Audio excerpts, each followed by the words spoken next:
Happy Wednesday, everyone, and happy day. It's gonna be a good day today. We got a fun little kind of twin workout to what we did yesterday. So let's have some fun with this one. Before we get to that, let's talk about our warm-up. We're gonna work on a dynamic triangle of 3 to 5 a side, windmill of 3 to 5 a side, Kang Squat of 3 to 5 with calf raise of 30 seconds for 2 rounds. We're gonna take that down really well.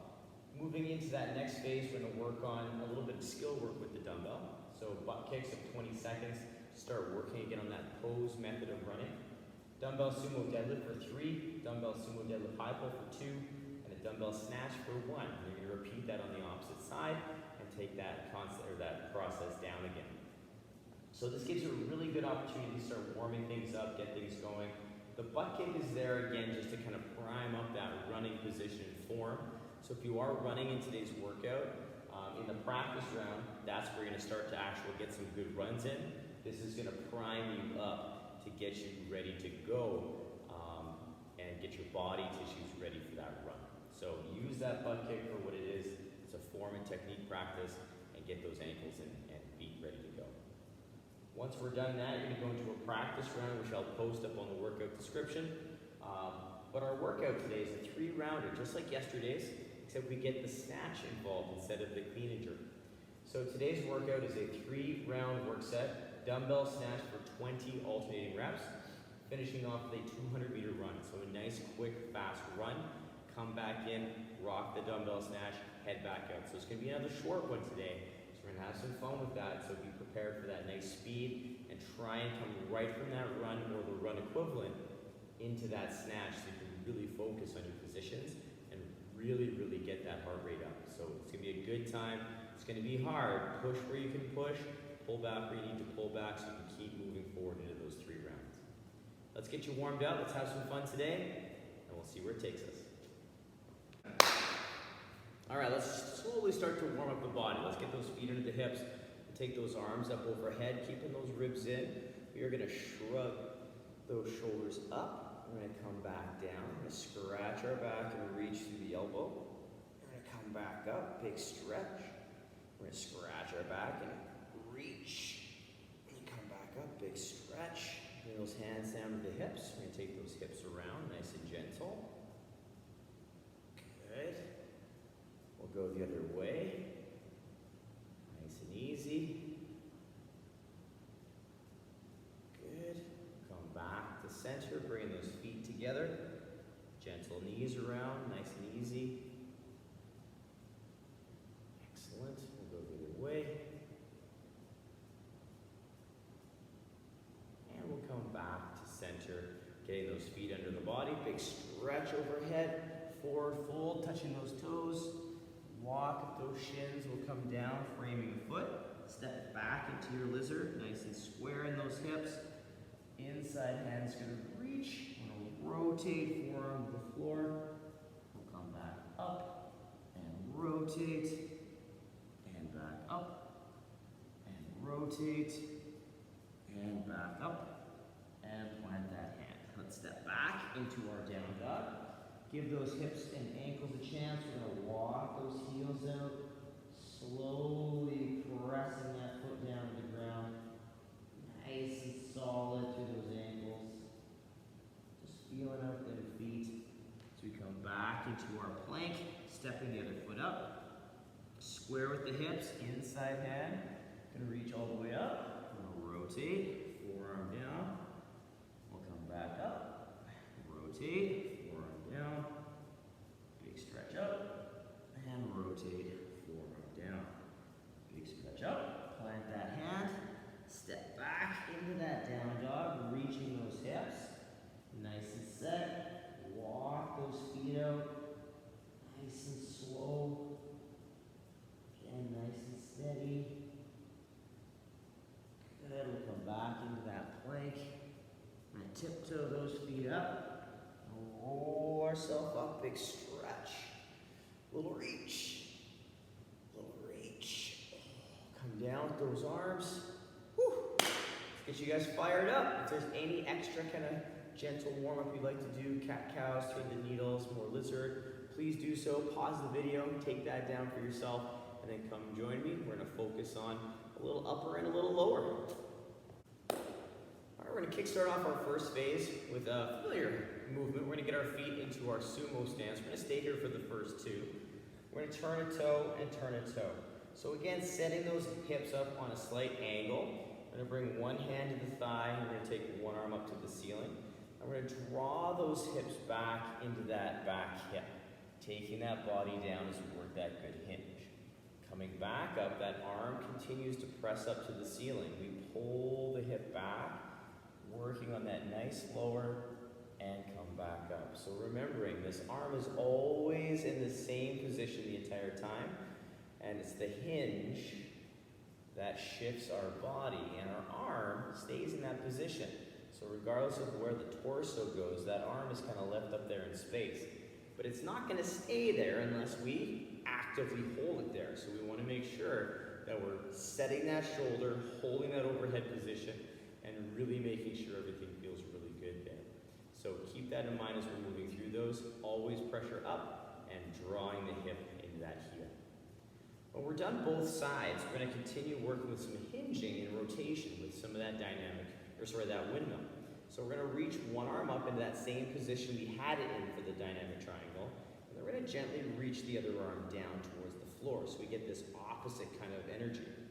We draw the hips straight back like a good morning, and then we rotate the low rib as we create space and take that body down as deep as we can maintain that shoulder position, and we feel comfortable on those hips. So if you can't quite get all the way to the floor, that's okay. We're going to set our position, we're going to pull back, rotate, and just take it to where you feel comfortable in that shoulder position and in that rotation. So it's not about touching the ground, it's about maintaining that shoulder and getting that rotation through that low rib.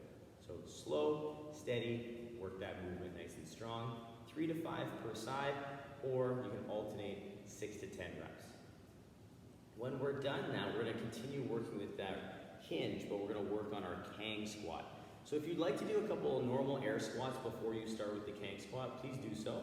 But the Kang Squat, we get our feet in our regular squat stance. You can set your hands here for a nice reference point for the chest and the ribs. We squeeze and set through the ribs.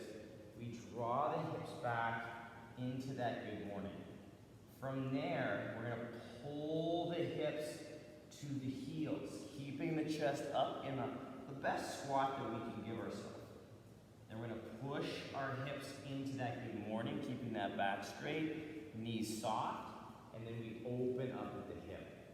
So for some of us who have really limited ankle range or hip range, pulling into that squat is going to be very challenging, and that's okay. We're using this as an opportunity to work on opening up the hips and the ankles.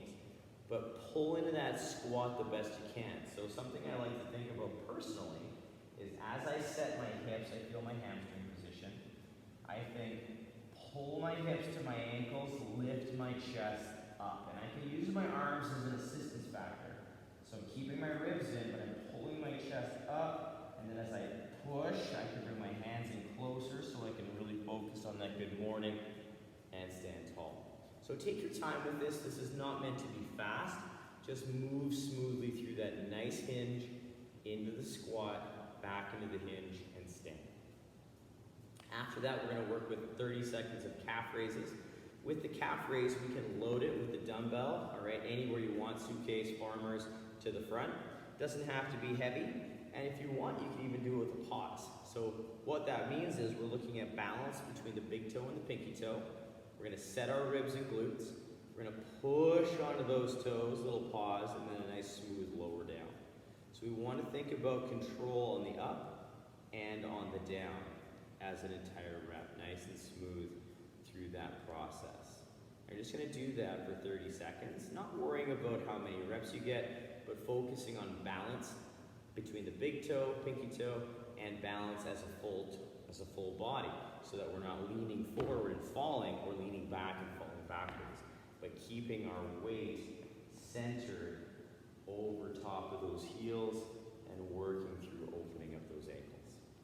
As a quick recap, we have a dynamic triangle of 3 to 5 a side, windmill of 3 to 5 a side, Kang Squat 3 to 5 a side, 3 to 5 reps, and then calf raise for 30 seconds. So take that down for 2 rounds. and then you're gonna move into the next phase, which is gonna involve some dumbbell work. So pause the video, get your body ready, get those tissues opened up, ready for action. We're gonna talk about what's coming up next. Our next phase is gonna kickstart off with a little bit of pose method kind of form work. We're gonna work on the butt kick. So again, with the butt kick, I'm nice and tall, nice and set. Feet and weight kind of centered through the midfoot. I'm gonna get my hands ready like I'm gonna run. So my arms are kind of at a 90 degree. And I'm gonna pull my heel up underneath of my glute. So I'm gonna pull that foot right up underneath and pull. And I'm just gonna work back and forth, working on hitting that figure 4 position. I can march it, I can jog it, I can sprint it, whatever pace that you can maintain for 20 seconds and still maintain body position is what we want to practice with. Now the key thing is relaxing that foot and getting that foot up underneath of the glute into that figure 4 position. So we have 2 movements that we play around with pulling that knee up. We have our standing march, again, which brings that foot up out to the front and the knee straight up, using primarily hip flexor and quad. And we have our butt kick, which pushes that knee out slightly forward into this 4 position, and we're using our hamstring to pull that heel up and pull that foot up. So we want to make sure that we're feeling that hamstring activate opposed to the hip and the quad. If you're feeling the hip and quad, it's a good indicator that you're probably lifting the knee up opposed to pulling the foot up. So dive into that, take your time. It's there to prime you up and get ready for what's to come, not be the workout itself. So give yourself the dose and the intensity you need. After the butt kick, we're going to work on a little complex that we've used over the past little while for our dumbbell snatch. So the dumbbell is going to go on the floor. I'm going to stand profile so you can see my back position. I'm going to stand over top of the dumbbell so it cuts my foot in half. From here, I'm going to take the hips back into that good hinge. My weight is through the midfoot, my big toes are on the floor. From here, I'm going to take the hips and shoulders down together, so my weight's through my midfoot, my chest is upright as best I can, and I'm going to stand that dumbbell up. So it's just a nice deadlift to feel my leg drive, so I want to feel my legs and hips open together. I'm going to do 3 reps of that. So setting up in that nice down position, the hips are lower than a normal deadlift, all right, so we're using it for a snatch. And then we're going to go into the Sumo Deadlift high pull. So we're going to use that same leg drive, but we're going to build some momentum on the dumbbell. So as we take that hip back and down, we get set, we push through those legs, and we get that dumbbell moving and guide that dumbbell to that sternum region. I'm going to turn to the front and show you after this next rep. So we come back and down again, and we push, and we allow that dumbbell to flow, and then come back down. Now with the pull, I want you to think about high and outside in this natural open position. So we don't necessarily want to think about the dumbbell coming up the center. The dumbbell is going to follow the arm path. So I want you to think about thumb tracing towards the armpit. It doesn't have to go exactly there, but you'll notice that's roughly where it goes when I go into that outside position. So when we do the sumo, we want to think thumb to armpit.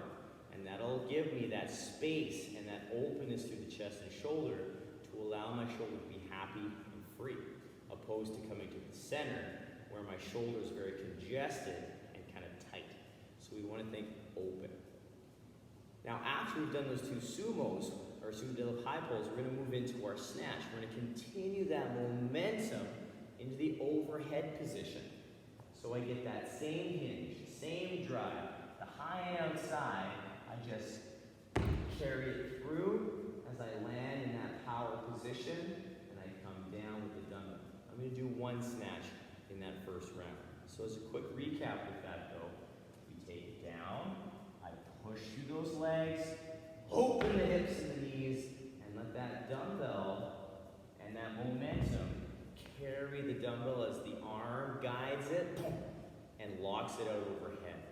So it's not a lot of arm. I want you guys to remember that. It's 90% is the legs doing the work to set you up well for that nice explosive finish to get the dumbbell moving. So please play with that and keep that in mind. As you continue to go through these rounds, if you'd like to change the numbers around, you can, and slowly start to do more snatches to sumo deadlifts if you'd like. So you can always change it to 1 sumo deadlift, 2 high pulls, 3 snatches per side. And you can experiment with that as you start to play and get a little bit more warmed up. As a quick recap, we have 20 seconds worth of butt kicks, dumbbell sumo deadlift for 3, dumbbell sumo deadlift high pull for 2, dumbbell snatch for 1, repeat on the opposite side, and then do it again. Again, like I just mentioned, as you start to warm up more, a couple more rounds, maybe start thinking about changing the numbers so you're doing more snatches to deadlifts. Enjoy that piece, use it for the skill work that it is, all right? Take it down from there, get yourself ready. We're gonna move into the practice round and talk about the movements in our work set today. Our practice round is gonna be listed on the bottom of our workout description. It's gonna give you a chance to kind of warm things up, get the heart rate going. But remember, it's not your workout. It's priming you up and working some skill in a slightly higher elevated heart rate. So it's gonna give you more of a feel of what the workout's gonna feel like. The workout today is very straightforward. It's 3 rounds, 20 alternating dumbbell snatches, and a 200-meter run or run equivalent. And then you're gonna take that down. So it doesn't take very long. So make sure you're prepped, make sure your heart rate's ready to go, and your body's primed for a nice quick sprint. So the workout today consists of dumbbell snatches alternating. So I'm just gonna show you what that looks like for a couple reps, nice and steady. So with that alternating snatch, I come down to that good position, I drive through the leg, I come down and I switch sides, and move into that next rep, and work through that nice alternating flow. It's very important though if I go from the side, so you watch my back position as I do these reps. So I pull down, move into that snatch, watch the back position. All right, every time I do a snatch, I focus on the down just as much as the up. We really need to focus on that down so it sets us up for the next rep and it keeps our back in a safe and effective position. We want to make sure we don't put it in a compromised position with that rounding and that flexing through the spine, because regardless of the loading you use, if you do that for 60 reps, you're going to feel some negative sensation in that low back.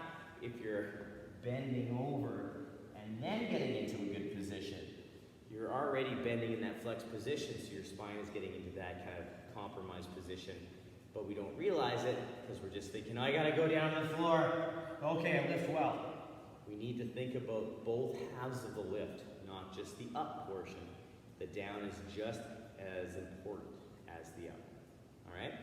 So take your time, focus on those snatches. 20 reps isn't too many, but keep it nice and steady, work on that good flow, and keep that back position nice and strong. Once we're done our 20 snatches, we move into a 200-meter run or a 200-meter run equivalent, which I'll have on the bottom of the workout description.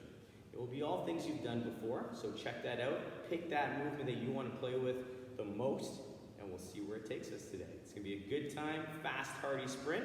But as always, work for quality, have a ton of fun. We'll see you tomorrow for some more fun work sets. Bye, you guys.